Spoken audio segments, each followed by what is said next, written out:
صبح مجھے معلوم ہوا کہ رات مجاہد علی کے گھر میں قصبے کے 4-5 عمر رسیدہ معزز افراد بھی جمع ہو گئے تھے۔ انہوں نے تانگورے کے باپ رام سنہا کو وہاں بلا لیا تھا۔ رام سنہا کو سمجھا بجھا کر انہوں نے اس بات پر راضی کر لیا تھا کہ وہ بیٹے کو پولیس کی نوکری کے لیے شہر نہیں بھیجے گا، وہ یہیں قصبے میں رہے گا اور ان مقابلوں کے لیے تیاری کرے گا جو آئندہ ماہ کینڈی میں ہوں گے۔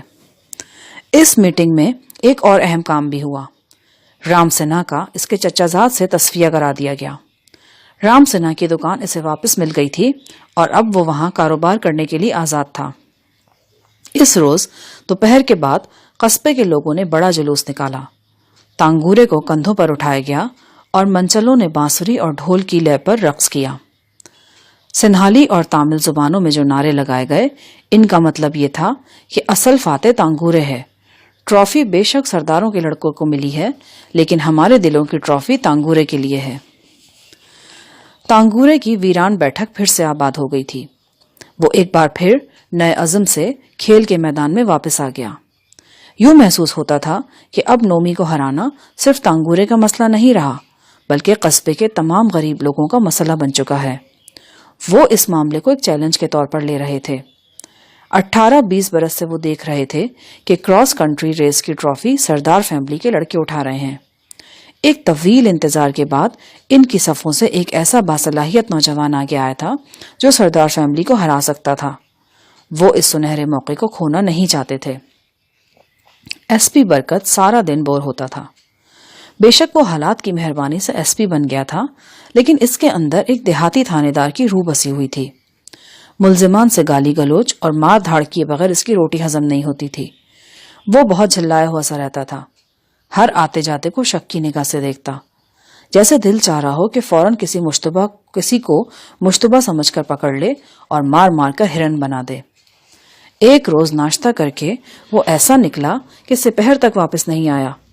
مجھے خطرہ محسوس ہوا کہ کسی سے جھگڑا نہ پڑ گیا ہو۔ جلاہٹ میں آدمی کسی سے بھی سر پھٹاول کر سکتا ہے، یہاں کسی کو کیا معلوم تھا کہ وہ کچا ایس پی ہے، ہتھیار وغیرہ بھی اس کے پاس نہیں تھا۔ اگر کسی تامل غنڈے کے ہتھے چڑھ جاتا تو وہ ساری تھانے داری پر اس طرح پھیر دیتا۔ میں اسے ڈھونڈنے کے لیے نکلا۔ قصبے کی بڑی سڑک سے ہوتا ہوا میں آبادی سے باہر نکل گیا۔ یہاں ڈھلان میں دور تک جنگل پھیلا ہوا تھا اور درختوں میں کہیں کہیں بندر اور ان کے بچے پھدکتے نظر آ جاتے تھے۔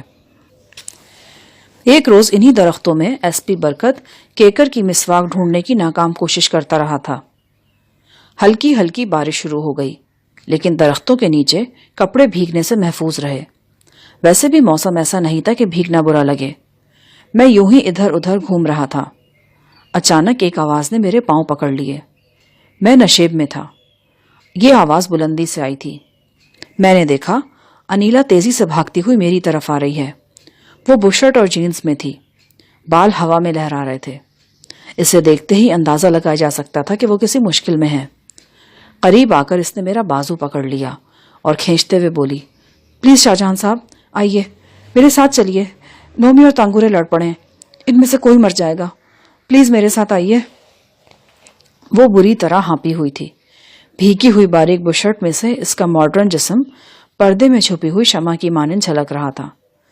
کچھ تو چھپا نہیں پا رہی تھی اس کی بشرٹ۔ کہاں ہے تانگورے؟ اس نے دور درختوں کی طرف اشارہ کیا۔ کیسے لڑائی ہوئی؟ میں نے بھاگتے بھاگتے پوچھا۔ میں اور تانگورے بیٹھے تھے کہ اوپر سے نومی آ گیا، تانگورے کو برا بھلا کہنے لگا۔ انیلا نے بھی بھاگتے بھاگتے جواب دیا۔ ہم چھوٹے بڑے پتھروں کو پھلانگتے ہوئے قریباً 1 فرلانگ آگے آ گئے۔ میں نے دور ہی سے نومی اور تانگورے کو دیکھ لیا تھا۔ وہ ایک دوسرے سے گتھم گتھا تھے۔ دونوں کے کپڑے کیچڑ اور مٹی میں لتھڑے ہوئے تھے اور ہونٹوں سے غیظ و غضب میں ڈوبی ہوئی آوازیں نکل رہی تھیں۔ نومی نیچے تھا اور تانگورے اوپر۔ نومی نے نیچے پڑے پڑے تانگورے کی گردن دبا رکھی تھی اور اسے اپنے اوپر سے دھکیلنے کی کوشش کر رہا تھا۔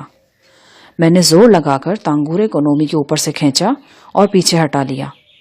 انیلا نے نومی کو پیچھے ہٹانے کی کوشش کی۔ نومی نے موقع سے فائدہ اٹھایا اور پھرتی سے ٹانگ چلائی۔ یہ شدید ضرب تانگورے کے سینے پر لگی اور وہ درد کی شدت سے دوہرا ہو کر نیچے گر گیا۔ تانگورے کو گرتے دیکھ کر نومی اور بھی شیر ہوا اور تانگورے پر جھپٹا۔ میں نے مضبوطی سے اس کی دونوں کلائیاں تھام لی۔ وہ پھنکارا، ہٹ جاؤ پیچھے تم، میں اس حرامی عاشق کو سبق سکھا کے چھوڑوں گا۔ اس کے ساتھ ہی اس نے اپنی کلائیاں چھڑانے کے لیے زور مارا۔ نوجوانی اور امارات کے نشے نے اسے شہزور بنا رکھا تھا، لیکن اس میں اتنی طاقت پھر بھی نہیں تھی کہ استاد جہانی سے اپنی کلائیاں چھڑوا سکتا۔ میں نے اسے ہوش میں لانے کے لیے کلائیوں کو ذرا سا مڑوڑا تو اس کے چہرے پر تکلیف کے آثار ابھرے۔ وہ ذرا حیرت سے میری طرف دیکھنے لگا۔ اسے اس کی ناتوانی کا احساس دلا کر میں نے کلائیاں چھوڑ دیں۔ وہ ایک بار پھر تانگورے پر جھپٹا اور اس کا گریبان پکڑ لیا۔ اگر ماں کا دودھ پیا تو پھر اپنی زبان پر قائم رہنا۔ آؤ میرے ساتھ، کھاؤ قسم۔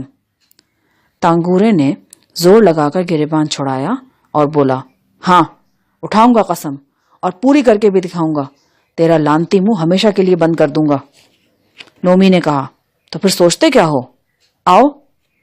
تانگورے نے سینہ تان کر کہا، چلو آؤ۔ دونوں بڑے تیش بھرے انداز میں گھنے درختوں کی طرف چل دیے۔ میں حیرت سے یہ منظر دیکھ رہا تھا۔ سمجھ میں نہیں آیا کہ یہ کیا چکر ہے۔ انیلا بھی گمسم سی ایک پتھر پر کھڑی تھی۔ اس کا سارا جسم لرز رہا تھا اور چہرے پر ہیجانی کیفیت تھی۔ میں نومی اور تانگورے کے پیچھے گیا۔ مجھے خطرہ تھا کہ کہیں پھر وہ لڑائی شروع نہ کر دیں۔ ایک جگہ پہنچ کر وہ رک گئے۔ سامنے ایک گہری کھائی نظر آ رہی تھی اور اس کھائی کے پار دو اونچی چوٹیاں تاریک بادلوں میں گھری ہوئی تھیں۔ اچانک مجھے احساس ہوا کہ یہ وہی گھاٹی ہے جسے مقدس سمجھا جاتا ہے اور راجا کی گھاٹی کے نام سے پکارا جاتا ہے۔ لوگ یہاں آ کر قسمیں کھاتے تھے اور شہادتیں دیتے تھے۔ اس وقت رم جھم برستی بارش میں یہ گھاٹی بالکل سنسان نظر آ رہی تھی۔ ہاں کھاؤ قسم، نومی نے گرجدار آواز میں کہا۔ اس کی آواز گھاٹی میں گونجتی محسوس ہوئی۔ جواب میں تانگورے نے بڑے فیصلہ کن انداز میں ایک دو فقرے ادا کیے۔ اس کی آواز چونکہ مدھم تھی لہٰذا میں ٹھیک سے سن نہیں سکا۔ صرف اتنا اندازہ ہوا کہ اس نے انیلا کے بارے میں کچھ کہا ہے۔ بڑا ڈرامائی اور فلمی سا منظر تھا یہ۔ یوں لگا جیسے کسی فلم کا سین ہو۔ انیلا پتھر پر کھڑی تھی۔ اس سے 20-30 قدم آگے میں کھڑا تھا۔ ہماری طرف پشت کیے نومی اور تانگورے کھڑے تھے اور ایک دھواں سی بارش نے ہر چیز کو ڈھانپ رکھا تھا۔ نومی بڑے تیز قدموں سے چلتا ہوا درختوں میں روپوش ہو گیا۔ تانگورے واپس ہماری طرف آ گیا۔ جہاں دونوں میں دھینگا مشتی ہوئی تھی وہاں تانگورے کا مفلر اور جوتے پڑے تھے۔ انیلا نے یہ دونوں چیزیں اٹھا کر تانگورے کو دیں۔ تانگورے نے مفلر نما کپڑے سے ہونٹوں کا خون پوچھا اور جوتے پہن کر ہمارے ساتھ چل دیا۔ گھر پہنچ کر تانگورے نے مجھے تمام صورتحال سے آگاہ کیا۔ تانگورے اور انیلا ڈھلان کے پتھروں پر بیٹھے باتیں کر رہے تھے۔ ادھر سے نومی آ گیا۔ غالباً وہ ان کی ٹو لگاتا ہوا وہاں پہنچا تھا۔ اس نے حسب عادت تانگورے کو طنز کا نشانہ بنایا اور کہا کہ ایک شکست خوردہ لڑکے کو کیا حق پہنچتا ہے کہ وہ قصبے کی سب سے خوبصورت لڑکی کا فاتح کہلائے۔ اسی طرح کی کچھ اور باتیں بھی اس نے کی۔ نتیجہ یہ نکلا کہ وہ دونوں لڑ پڑے۔ تانگورے نے نومی سے کہا کہ شکست خوردہ تم نہیں، میں نہیں تم ہو، اور اگلے مقابلے میں سارا قصبہ تمہاری شکست دیکھ لے گا۔ جواب میں نومی نے کہا کہ جب تم جیتو گے تب دیکھا جائے گا، ابھی تم کس برتے پر انیلا کے ساتھ گھومتے پھرتے نظر آتے ہو۔ انیلا ہمارے کالج کی لڑکی ہے اور تمہارا اس کے ساتھ گھومنا ہمارے لیے انتہائی بے عزتی کا معاملہ ہے۔ تانگورے نے کہا ٹھیک ہے، اب میں تمہیں شکست دے کر ہی انیلا کا ہاتھ پکڑوں گا۔ نومی نے تانگورے کو جھوٹا، دغا باز اور نیچ قرار دیا۔ دونوں گتھم گتھا ہو گئے۔ انیلا انہیں پہلے چھڑانے کی کوشش کرتی رہی۔ جب صورتحال سنگین ہوتے دیکھی تو کسی کی مدد حاصل کرنے کے لیے بھاگی۔ راستے میں اس کی نظر مجھ پر پڑ گئی اور وہ مجھے لے کر موقع پر پہنچ گئی۔ دست بدست لڑائی ختم ہونے کے بعد نومی تانگورے کو کھینچ کر پاس ہی واقع راجا کی گھاٹی پر لے گیا تھا اور اس سے کہا تھا کہ وہ اپنی جیت تک انیلا سے نہ ملنے کی قسم کھائے۔ تانگورے نے بڑے عزم سے یہ قسم کھا لی۔ اس کے ساتھ ہی یہ عہد کیا کہ جب تک وہ نومی کو شکست فاش نہیں دے دے گا انیلا سے بات کرے گا اور نہ ہی اس سے کوئی تعلق رکھے گا۔ یہ تانگورے اور انیلا کی کہانی میں ایک ڈرامائی موڑ تھا۔ تانگورے کی باتوں سے مجھے یہ بھی معلوم ہوا کہ نومی انیلا پر نگاہ رکھتا ہے اور باتوں باتوں میں کئی بار اسے ورغلانے کی کوشش کر چکا ہے۔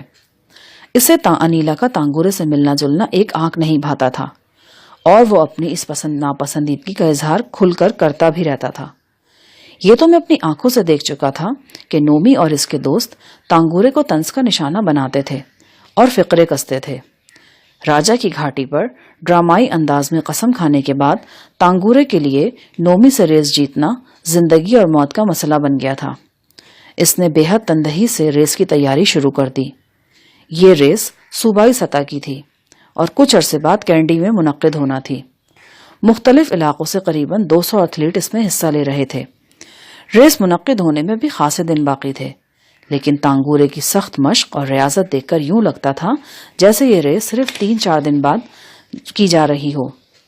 تانگورے کے پرجوش ساتھی ہر پل اس کا حوصلہ بڑھا رہے تھے اور اس کی دیکھ بھال میں مصروف رہتے تھے۔ غزالہ کی حالت بتدریج بہتر ہو رہی تھی۔ اب وہ کبھی کبھی تکیے کے سہارے بیٹھ جاتی تھی۔ اس کی زبان کی لکنت ختم ہو گئی تھی۔ گو اس کی آواز اب بھی بہت کمزور تھی، لیکن اس کی بات سمجھ میں آ جاتی تھی۔ مجھے یوں محسوس ہوتا تھا کہ ہڈیوں کے ایک ناقابل شناخت ڈھانچے میں پھر سے وہی 5 ماہ پہلے کی غزالہ نمودار ہو رہی ہے۔ اس کے خد و خالہ پہچانے جاتے تھے اور آنکھوں میں زندگی کی چمک نظر آتی تھی۔ لیکن حیرت کی بات یہ تھی کہ اس نے ایک بار بھی شیخ عاصم کا نام نہیں لیا تھا، نہ ہی یہ پوچھا تھا کہ وہ کہاں ہے، اور نہ یہ دریافت کیا تھا کہ وہ کب آئے گا۔ میں نے بھی اس کا ذکر چھیڑ کر غزالہ کو آزردہ کرنا مناسب نہیں سمجھا۔ کچھ بھی تھا، بہرحال وہ اس کا شوہر تھا۔ میں نے ابھی تک اسے یہ بھی نہیں بتایا تھا کہ ایئرپورٹ کے راستے میں ہمیں فاقہ زدہ شکاریوں نے اغوا کر لیا تھا اور شیخ عاصم سے ہماری جان کا تاوان طلب کیا تھا، جس کے جواب میں شیخ نے مکمل خاموشی اختیار کر لی تھی۔ شیخ عاصم کے ساتھ ساتھ شنکر کے بارے میں بھی ہمیں کچھ معلوم نہیں تھا کہ وہ کہاں اور کس حال میں ہے۔ غالب امکان یہی تھا کہ وہ بھی شیخ کے ساتھ امارات میں ہے۔ میں نے ایک روز ایس پی برکت کو ان دونوں کے کھوج میں کولمبو بھیجا تھا۔ ایس پی برکت نے واپس آ کر بتایا تھا کہ دبئی پیلس بند پڑا ہے اور امارات سے ان دونوں کے متعلق کوئی اطلاع نہیں آئی۔ غزالہ نے اپنے والدین اور چھوٹے بھائی کا ذکر بھی بس 1-2 بار ہی کیا تھا۔ ہاں، فریال کے بارے میں سے بہت تشویش تھی۔ اسے دلی طور پر اس بات کا رنج تھا کہ فریال کے ساتھ بہت زیادتی ہوئی ہے اور اس نے دبئی پیلس میں قید تنہائی کے اذیت ناک دن کاٹے ہیں۔ میں نے فریال کے بارے میں غزالہ کو بہت تسلی دی اور اسے بتایا کہ میں فریال کو بحفاظت پاکستان میں ساہی صاحب کے پاس پہنچا چکا ہوں، لیکن اسے یہ وہم تھا کہ شاید میں اس سے کچھ چھپا رہا ہوں۔ آخر کار پاکستان سے ساہی صاحب کا خط آ گیا، جس میں انہوں نے فریال سمیت سب کی خیریت کا ذکر کیا۔ میں نے یہ خط غزالہ کو دکھایا تو قدرے اس کی تسلی ہوئی۔ ساہی صاحب کے خط کے ساتھ ایک خط اور بھی تھا۔ یہ لفافہ بند خط زری گل کا تھا۔ اس نے میری خیر خیریت پوچھی تھی اور ڈھکے چھپے الفاظ میں آروشی کی بھی خیر خیریت پوچھی تھی۔ بڑے اداس موڈ میں اس نے کچھ دردناک شعر بھی لکھے تھے۔ غزالہ کی دوائیں جاری تھیں۔ مقامی نیورو فزیشین پچھلے 1.5-2 ماہ میں 2-3 دفعہ آ کر اسے دیکھ چکا تھا۔ اس نے غزالہ کی بحالی صحت کی رفتار کو تسلی بخش قرار دیا تھا۔ غزالہ اپنا زیادہ تر وقت کمرے میں گزارتی تھی، بستر پر لیٹی رہتی یا تکیے سے ٹیک لگا کر بیٹھ جاتی اور دیوار گیر کھڑکی میں سے میدان کا منظر دیکھتی رہتی۔ وہ اس بات پر خوش تھی کہ تانگورے پھر سے ریس کی تیاری کر رہا ہے۔ تانگورے جب میدان میں اپنے ساتھیوں کے ساتھ بھاگ دوڑ کرتا تو غزالہ یہ منظر دیکھنے کے لیے خاص طور پر اٹھ بیٹھتی۔ ایسے میں اس کی ویران آنکھوں میں زندگی کی چمک نمودار ہونے لگتی۔ تانگورے غزالہ کو بڑی بہن کہتا تھا اور اس کا بہت خیال رکھتا تھا۔ میں جب غزالہ کے پاس بیٹھے بیٹھے تھک جاتا تو وہ آ جاتا اور غزالہ سے دل جوئی کی باتیں کرتا۔ اسے سنہالی زبان کے بے شمار لطیفے یاد تھے جنہیں وہ ترجمہ کر کے غزالہ کو سناتا۔ تانگورے کی چھوٹی بہن نادو بھی اکثر غزالہ کے پاس بیٹھی نظر آتی۔ وہ سب گھر والے غزالہ سے بہت محبت کرنے لگے تھے۔ ایک دن میں غزالہ کو ویل چیئر پر بٹھا کر بالکنی میں لے آیا۔ سپہر کا وقت تھا، آسمان صاف تھا اور سنہری دھوپ نے ہر طرف پھیلی ہوئی ہریالی کو چمکا رکھا تھا۔ نادو نے غزالہ کا سر دھویا تھا اور بال کنگھی کر کے جوڑے کی صورت گردن پر باندھ دیے تھے۔ نیلے گاؤن کی کشادہ آستینوں میں سے غزالہ کے بازو بہت دبلے اور سفید نظر آ رہے تھے، جیسے وہ کسی مرمری مورتی کے بازو ہوں۔ میدان میں لڑکے فٹ بال کھیل رہے تھے، ان میں تانگورے بھی موجود تھا۔ غزالہ کمزور آواز میں بولی، تانگورے کو دیکھ کر نہ جانے کیوں مجھے ٹیپو یاد آ جاتا ہے۔ ٹیپو غزالہ کے چھوٹے بھائی کا نام تھا۔ وہ تقریباً تانگورے کا ہم عمر تھا۔ میری معلومات کے مطابق غزالہ اور ٹیپو ہر وقت لڑتے جھگڑتے رہتے تھے، آپس میں کبھی بھی ان کی نہیں بنی تھی۔ لیکن اب اپنے وطن اور اپنے پیاروں سے دور ہونے کے بعد غزالہ کو اندازہ ہوا تھا کہ وہ در حقیقت اپنے چھوٹے بھائی سے کتنا پیار کرتی ہے۔ میں اکثر اس کا نام غزالہ کے ہونٹوں پر سنتا تھا۔ تانگورے سے غزالہ کی وابستگی کی وجہ بھی شاید یہی تھی کہ وہ ٹیپو کا ہم عمر اور اسی کی طرح کھلاڑی تھا۔ غزالہ محویت سے تانگورے کو دیکھ رہی تھی۔ تانگورے جیت تو جائے گا نا؟ ضرور جیتے گا۔ جس دن وہ جیتے گا اس دن میں بھی ٹھیک ہو جاؤں گی۔ میں یہ ریس دیکھ سکوں گی نا؟ وہ ریس یہاں نہیں، شہر میں ہوگی، کینڈی میں۔ ویسے بھی ان مقابلوں میں خاصے دن باقی ہیں، اتنی دیر میں ہم یہاں تھوڑی رکیں گے۔ تم ماشاءاللہ تیزی سے ٹھیک ہو رہی ہو، اللہ نے چاہا تو 3-4 ہفتے میں ہم یہاں سے نکل جائیں گے۔ آپ تب تک میرے ساتھ ہی رہیں گے نا؟ تو اور کیا، میں تمہیں یہاں چھوڑ کر چلا جاؤں گا؟ وہ ایک دم گمسم ہو گئی، پھر بولی، شاہ جہان، آپ نے میرے لیے بہت دکھ اٹھایا ہے، میں آپ کے احسانوں کا بدلہ کیسے چکاؤں گی؟ خاموش، بیگانوں جیسی باتیں مت کرو، اس سے مجھے واقعی دکھ ہوگا۔ لیکن بس چپ، کوئی بات نہیں۔ اچانک ہمیں چونکنا پڑا۔ نیچے میدان میں ہلچل سی نظر آ رہی تھی۔ میں نے دیکھا ایک لمبا تڑنگا نوجوان جس کا حلیہ ہپیوں جیسا تھا اور جو سرخ جیکٹ و پتلون پہنے ہوا تھا، تانگورے سے جھگڑ رہا تھا۔ میں نے اس نوجوان کو پہلے نہیں دیکھا تھا۔ وہ صورت سے ہی کرخت اور غسیلا نظر آتا تھا۔ وہ ہاتھ نچا نچا کر باتیں کر رہا تھا۔ تانگورے پہلے کچھ پریشان نظر آیا، پھر وہ بھی ترکی بترکی جواب دینے لگا۔ فاصلہ زیادہ تھا، اس لیے ہمیں ان کی آوازیں سنائی نہیں دے رہی تھیں۔ قصبے کے 1-2 بزرگ بھی میدان میں موجود تھے۔ وہ تانگورے اور ہپی صورت شخص کے درمیان آ گئے اور دونوں کو لڑنے جھگڑنے سے روک دیا۔ یہ منظر دیکھ کر غزالہ پریشان نظر آنے لگی۔ میں اسے کمرے میں لے گیا۔ شام کے بعد مجھے تانگورے کے قریبی دوست مجاہد علی کی زبانی معلوم ہوا کہ ہپی صورت نوجوان کا نام سرجیت ہے اور وہ تانگورے کی محبوبہ انیلا کا سگا بھائی ہے۔ وہ انگلینڈ میں تھا اور 2 روز پہلے ہی سری لنکا واپس پہنچا ہے۔ مجاہد نے یہ بھی بتایا کہ ماضی میں سرجیت کا نومی وغیرہ سے دوستانہ رہا ہے۔ میں نے پوچھا، شام کو کیا واقعہ ہوا تھا؟ وہ بولا کہ سرجیت بہت خردماغ شخص ہے، شاید نومی وغیرہ نے اسے انیلا کے سلسلے میں بھڑکایا ہے۔ وہ تانگورے کو برا بھلا کہہ رہا تھا اور دھمکیاں دے رہا تھا۔ وہ تو 1-2 معزز افراد بیچ میں آ گئے، ورنہ شاید لڑائی ہی ہو جاتی۔ یہ شخص تو صورت سے خطرناک لگتا ہے۔ میں نے کہا، خطرناک تو ہے جی، قصبے میں اکثر لوگ اس سے ڈرتے ہیں۔ مشہور ہے کہ یہ ایک ٹرک ڈرائیور کو قتل کر کے انگلینڈ بھاگ گیا تھا، وہاں سے 3-4 سال بعد واپس آیا ہے۔ میں نے کہا، اس شخص کی طرف سے تم لوگوں کو ہوشیار رہنے کی ضرورت ہے۔ میں ابھی تھوڑی دیر پہلے یہی بات تانگورے سے کہہ رہا تھا، آپ بھی اسے سمجھائیے۔ تم لوگوں کی تیاری کیسی جا رہی ہے؟ ایک دم فرسٹ کلاس۔ یہ تو اب اس قصبے میں امیری اور غریبی کی جنگ بن گئی ہے جناب۔ وہ لوگ اپنے انداز میں تیاریاں کر رہے ہیں اور ہم اپنے انداز میں۔ وہ اپنے ایتھلیٹس کو ڈبہ بند امپورٹڈ خوراکیں کھلا رہے ہیں، ہم چاول چپاتی پر گزارا کر رہے ہیں۔ وہ جدید جمنازیم میں ورزشیں کرتے ہیں، ہم ڈنڈ بیٹھک لگا کر خود کو فٹ رکھے ہوئے ہیں۔ ان کے پاس 10 جوتے ہیں، ہم ننگے پاؤں بھی دوڑ لیتے ہیں۔ وہاں پیسہ کام کر رہا ہے، یہاں جذبے کام کر رہے ہیں۔ آپ دیکھ لینا جناب، اس مرتبہ ٹرافی ہمارا تانگورے ہی اٹھائے گا، اور اللہ نے چاہا تو پہلی 10 پوزیشنوں میں آدھے سے زیادہ لڑکے ہمارے ہوں گے۔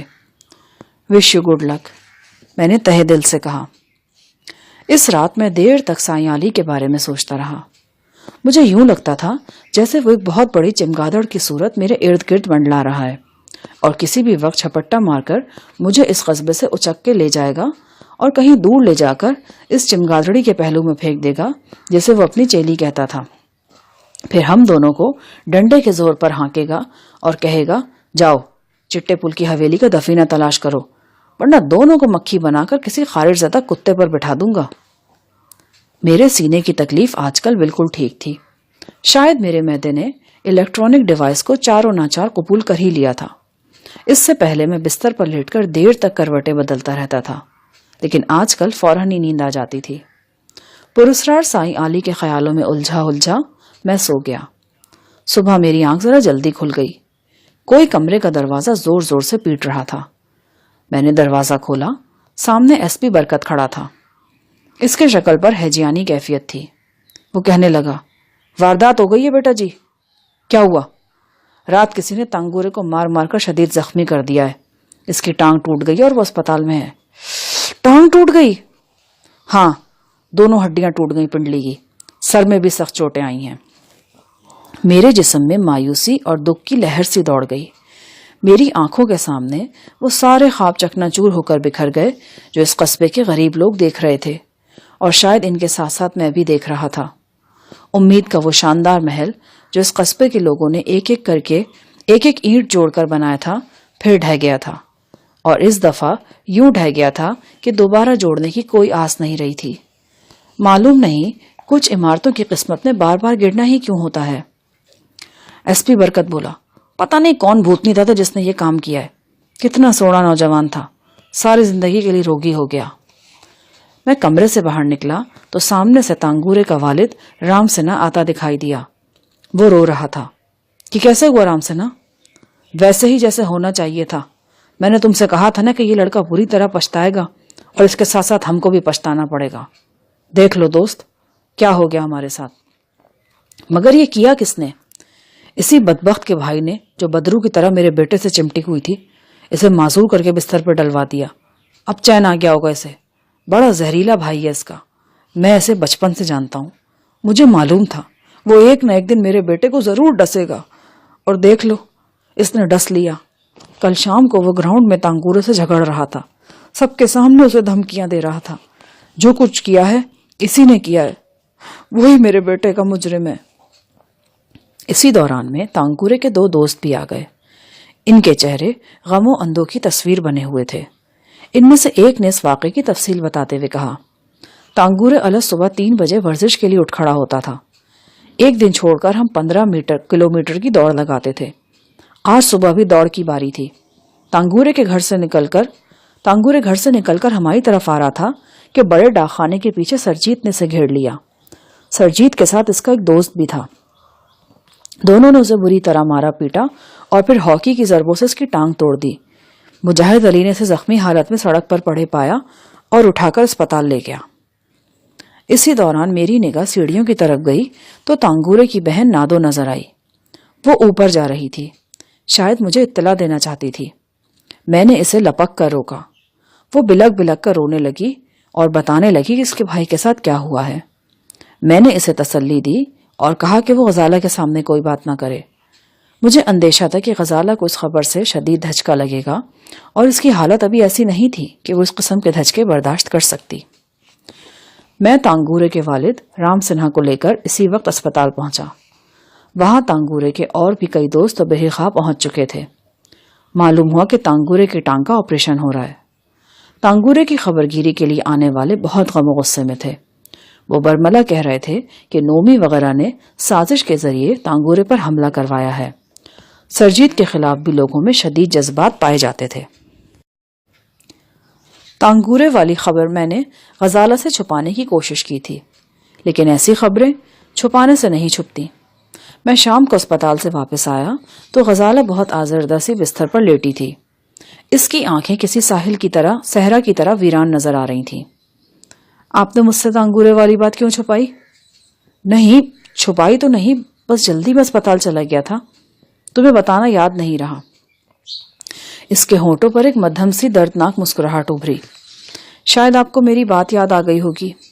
میں نے ایک بار کہہ دیا تھا کہ اگر تانگورے ریس نہ جیت سکا تو میں بھی صحتیاب نہیں ہو سکوں گی۔ نہیں، میں ایسی فضول باتوں پہ یقین کرنے والا نہیں ہوں۔ میں بھی نہیں کرتی، بس یوں ہی میرے منہ سے نکل گیا تھا۔ لیکن شاہ جہان، بات تو دکھ کی ہے نا، کتنی محنت کر رہا تھا بیچارہ، کتنی امیدیں تھیں اسے۔ ہر بار گر کر سنبھل جاتا تھا وہ، اور پھر سے کوشش کرنے لگتا تھا، لیکن اس بار ایسا گرا ہے کہ سنبھل نہیں سکے گا۔ اب کہاں دوڑ سکتا ہے وہ؟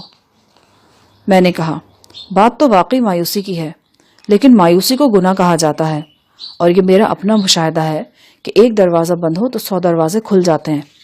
ہو سکتا ہے تانگورے کے لیے بھی کامیابی کا کوئی اور دروازہ کھل جائے۔ پہلے وہ باکسنگ کرتا تھا، لیکن اب دوڑ میں اس نے باکسنگ سے زیادہ کامیابی حاصل کی، اور لوگوں نے اسے پہلے سے زیادہ پسند کیا۔ اب وہ دوڑ کے قابل نہیں رہا۔ ممکن ہے کسی اور میدان میں کامیابی اس کی منتظر ہوں۔ غزالہ ایک آنکھ کھینچ کر چپ ہو گئی۔ میں نے اسے انجیکشن دیا۔ انجیکشن لگتے ہی وہ سو جاتی تھی۔ وہ سو گئی تو میں نیچے بیٹھک میں آ گیا۔ یہ بیٹھک آج ویران نظر آ رہی تھی۔ صرف 2 لڑکے گمسم بیٹھے تھے۔ میں ان لڑکوں سے باتیں کرنے لگا۔ اس گفتگو سے الصبح پیش آنے والے واقعے کے بارے میں کچھ اور تفصیلات معلوم ہوئیں۔ تانگورے پر اکیلے سرجیت نے حملہ کیا تھا۔ اس وقت وہاں اور کوئی نہیں تھا۔ دونوں میں 1 to 1 لڑائی ہوئی تھی۔ تانگورے سرجیت جیسے ڈشکرے کے سامنے نہیں ٹھہر سکا اور بری طرح زخمی ہو گیا۔ گھر جا کر سرجیت نے اپنی بہن کو بھی مارا پیٹا اور اسے قصبے سے باہر کسی رشتہ دار کے ہاں چھوڑ آیا۔ تانگورے پر حملہ ہونے کے بعد تانگورے کے حامیوں میں سخت طیش پایا جاتا تھا، لیکن اس کے ساتھ ساتھ یہ بھی اندازہ ہوتا تھا کہ وہ سب کے سب سرجیت سے اور اس کے غسیلے پن سے خوفزدہ ہیں۔ وہ پیٹھ پیچھے تو اسے برا بھلا کہتے تھے، لیکن اس کے سامنے جا کر اس کا گریبان پکڑنے کی ہمت کسی میں نہیں تھی۔ وہ سب کے سب لاشعوری طور پر سرجیت کی جنگجو طبیعت سے وحشت زدہ تھے۔ ابھی ہم باتیں کر ہی رہے تھے کہ گلی میں کسی کے للکارے سنائی دیے۔ پھر کئی ملی جلی آوازیں آئیں اور کسی نے زور زور سے گھر کا دروازہ کھٹکھٹایا۔ میں نے ایک کھڑکی میں سے دیکھا۔ دروازے سے باہر وہی سرخ جیکٹ والا ہپی سٹائل نوجوان کھڑا تھا جس کا نام سرجیت تھا۔ وہ اکیلا نہیں تھا، کم و بیش 8-10 مزید افراد اس کے ساتھ تھے۔ اس کی دستک کے جواب میں تانگورے کا والد رام سنہا اور اس کا ایک چچا زاد بھائی باہر نکلے۔ سرجیت نے ان پر گرجنا برسنا شروع کر دیا۔ وہ بے حد تند و تیز لہجے میں بول رہا تھا۔ اس کے منہ سے جیسے جھاگ اڑ رہے تھے۔ اگر لوگ درمیان میں نہ آ جاتے تو شاید وہ رام سنہا اور اس کے بھتیجے کو مارنا ہی شروع کر دیتا۔ وہ اور اس کے ساتھی سنہالی بول رہے تھے، لہٰذا بات میری سمجھ میں نہیں آ رہی تھی۔ ہاں، اتنا اندازہ ہو رہا تھا کہ وہ انہیں دھمکیاں دے رہا ہے اور یہ کہہ رہا ہے کہ اگر وہ یہاں رہنا چاہتے ہیں تو گردن اور نظریں جھکا کر رہیں، ورنہ 9 تو 11 ہو جائیں، بھاگ جائیں اس قصبے سے۔ سرجیت کو دیکھ کر میرا دماغ کھولنے لگا۔ جی چاہا کہ باہر نکل کر اس پھنے خان کو اس کے اوقات یاد دلاؤں، لیکن پھر دل محسوس کر کے رہ گیا۔ میں یہاں کوئی تنازع نہیں کھڑا کرنا چاہتا تھا۔ میں صرف اس لیے یہاں مقیم تھا کہ غزالہ کی حالت بہتر ہو جائے۔ اس کے ٹھیک ہوتے ہی مجھے یہاں سے چلے جانا تھا، لیکن تانگورے اور اس کے اہل خانہ کو یہیں لوگوں کے درمیان رہنا تھا۔ یہ مناسب نہیں تھا کہ میں اس دشمنی کو اور ہوا دوں۔ سرجیت اور اس کے ساتھی کچھ دیر چیخنے چنگھاڑنے کے بعد واپس چلے گئے۔ غزالہ کی حالت میں ٹھہراؤ سا آ گیا تھا، بلکہ کچھ دن بعد مجھے یوں محسوس ہوا جیسے اس کی زبان میں پھر سے لکنت پیدا ہو گئی ہے اور اس کا وزن کم ہو گیا ہے۔ وہ زیادہ تر وقت بستر پر لیٹ کر گزارتی، کسی وقت کوشش کر کے ویل چیئر پر بیٹھ جاتی لیکن جلد ہی اکتا جاتی اور واپس کمرے میں چلنے کا کہتی۔ ایک دن وہ پھوٹ پھوٹ کر رونے لگی، کہنے لگی کہ میں کبھی ٹھیک نہیں ہوں گی، یوں ہی بستر پر پڑے پڑے مر جاؤں گی۔ پھر مجھ سے مخاطب ہو کر بولی، آپ کیوں میرے لیے اپنا وقت برباد کر رہے ہیں؟ کیوں ہلکان ہو رہا ہے میرے لیے؟ میں نے کبھی ٹھیک نہیں ہونا، مجھے اٹھا کر کسی ویرانے میں پھینکائیں، میری جان چھوٹ جائے گی اور آپ کی مشکل بھی آسان ہو جائے گی۔ میں نے غزالہ کو کبھی اتنا افسردہ نہیں دیکھا تھا۔ وہ تو غم کا آتش فشاں سینے میں چھپا کر ہونٹوں پر مسکراہٹ سجانے والی لڑکی تھی۔ اس کی آہوزاری نے میرا دل دہلا دیا۔ میں جو موت کے قہقہے سن کر خود بھی قہقہے لگایا کرتا تھا، اس کے آنسو دیکھ کر ٹکڑے ٹکڑے ہو گیا۔ میں نے بے اختیار اسے اپنی باہوں میں لے لیا۔ اس کا کمزور جسم بخار میں تپ رہا تھا۔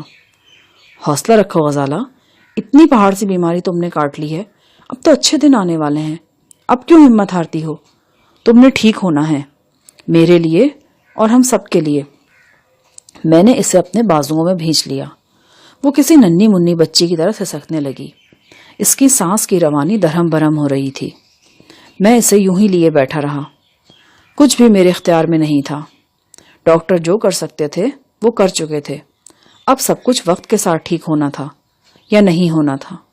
میرے بس میں ہوتا تو اس کی ساری تکلیفیں سمیٹ کر اپنی جان اس کے جسم میں داخل کر دیتا اور اس سے کہتا کہ مجھے اس بستر مرگ پر چھوڑ کر مسکراتی ہوئی اس کمرے سے نکل جاؤ، لیکن یہ صرف ایک بہکا ہوا خیال تھا۔ اس قادر متعلق نے یہ طے کر رکھا ہے کہ جس کی تکلیف ہے اسی کو جھیلنا پڑتی ہے. کوئی کسی کی تکلیف نہیں بٹا سکتا، صرف دھیان بٹایا جا سکتا ہے اور وہی ہم بٹاتے ہیں.